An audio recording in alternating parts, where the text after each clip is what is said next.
ایران پاک عرب تعلقات کا دشمن۔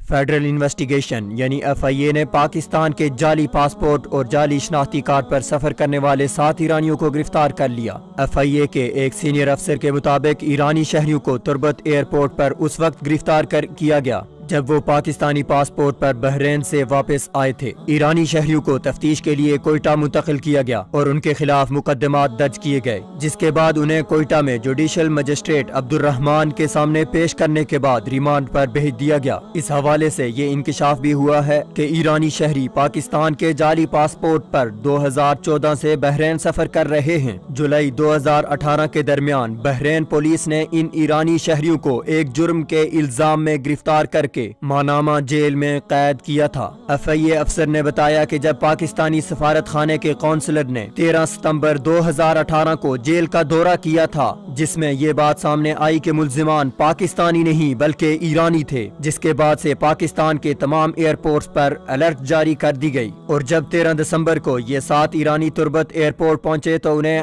FIA نے گرفتار کر لیا۔ ملزمان کا تعلق ایران کے صوبے سیستان بلوچستان سے ہے اور انہوں نے پاکستانی شناختی کارڈ اور پاسپورٹ گوادر اور تربت میں بنوائے تھے۔ ان کا کہنا تھا کہ ایرانی شہریوں کی گرفتاری کے بعد نادرا اور پاسپورٹ کے محکمے میں بھی گرفتاریاں عمل میں آنے کے امکانات ہیں۔ 24 اردو ذرائع کے مطابق عرب ممالک بالخصوص خلیجی ممالک کے ساتھ پاکستان کے بڑھتے تعلقات کو خراب کرنے کے لیے ایران مسلسل پاکستان مخالف اقدامات میں مصروف ہے۔ سی پیک منصوبوں میں سعودی اور دیگر خلیجی ممالک کی سرمایہ کاری روکنے کے لیے ایران نے خفیہ طور پر ایرانی شہریوں کو جعلی پاکستانی دستاویزات پر خلیجی ممالک بھیجنا شروع کر رکھا ہے تاکہ پاکستانی شہریت کی بنیاد پر وہاں جرائم کر کے پاکستان کا تصور خراب کیا جا سکے۔ واضح رہے کہ سعودی عرب نے پاکستان کو 9 ارب ڈالر کا امدادی پیکیج دینے سمیت پاکستان میں بھاری سرمایہ کاری کرنے کا عزم کر رکھا ہے۔